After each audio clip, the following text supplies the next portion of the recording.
It's Friday. What's up? Yay, Friday. So, Mo's Superfun local show, another one. And I am here with Kevin and Evan from The Judge. Yes. Hello. So, How's it going, guys? I mean, it's a nice day. At least it's not super hot like it's been. not- Yeah. hot. The drive was bad, though. No AC in the truck. It was wasn't that horrible. bad. Aw. Well, you're not super far. Granted, No. isn't ridiculous from here. No. It was a lot quicker than I thought it was going to be. That's good. That's good. I mean, I don't even know where to start. You guys have so much going on. Okay, so I met you last September. I always do this. It's seriously, it's always my jumping off point. When did I first find out about your band? Ryan Coyle Of course. told me about you guys, and I saw you first in September. And then right after that was when you started kind of doing the Road to Point Fest stuff. But there hasn't been a lot of, social media going on to like really say what's going on with you until today. There's this big tour announced, Yeah. and I know everybody's kind of like, what's going on? We're very lazy about it, unfortunately. We finally got it up, though. You know what? It's you'll learn. Like, Yeah. I mean, everybody figures it out. It's not your top priority. You got other things you got to do. Yeah. So tell me about like you guys. How long have you been a band? Where'd you start? What's the whole thing? Well, so me and Dylan were a band back in 6th grade. So if you want to do the math, it's been a long time, 10 years or so. at least. And then Kevin joined the band in 2010.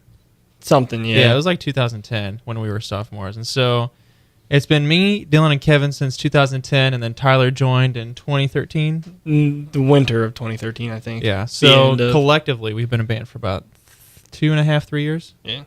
Okay. And I mean, in that 2.5, 3 years, it seems like the last 6 months is really It's blown up. blown Yeah. up. So what changed for you guys? I mean, did you do something different or just We started playing a lot more, playing out. We got our name out there a lot. We've probably played more in the past like year and a half, 2 years Than we than we have did. any time before that Yeah. combined. Well, and I think a lot of it has to do with getting Tyler in the band because Yeah. Kevin was singing before. Unfortunately. And we're not going to say anything bad about Kevin, but he will tell you about it if you Yeah. ask him. So we got Tyler, who is himself an amazing singer. Mhm. And I think it really just took off after that. He just started writing I More think, music. better music, Yeah. really.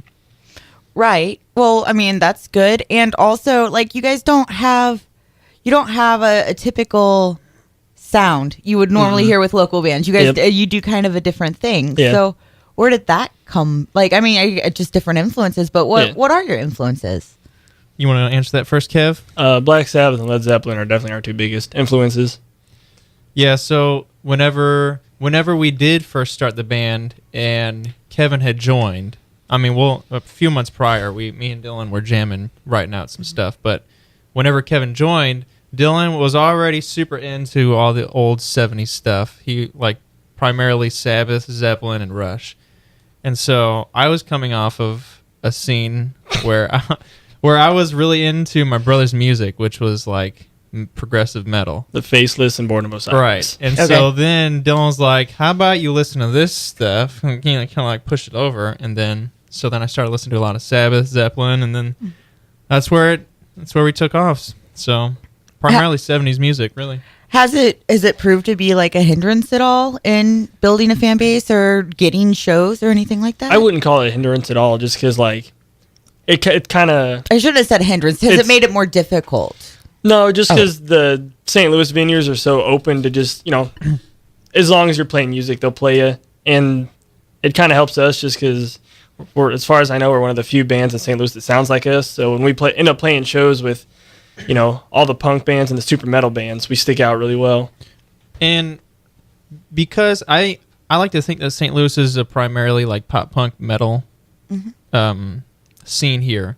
And so I think it kind of is a hindrance in that people aren't really expecting that kind of music.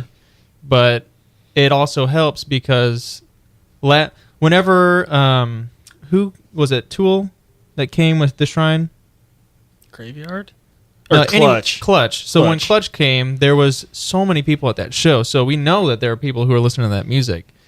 As like how to get them out to the shows, that's more hard than getting the fans. Right. You finding them before having them come. Yeah. Well, I mean, I don't know. I think you guys do a good job. Like I said, I had barely heard about you, and then I kept hearing about you over and over and over again. So, and I don't know. You guys have had you had an EP out. Like I went and found it on Bandcamp and stuff. So that's been. When did you put that out? 2014 sometime. I'm not even sure. It was a while ago. Okay, we've been more active since then, but and we'll get into that in a bit. But I think right now we're just gonna go ahead and break. We'll play one of your songs. Sounds good. So this is called. You want to intro it? This is Moving and Grooving. Moving and Grooving off the Judge EP. So yeah, I'll be back in a bit.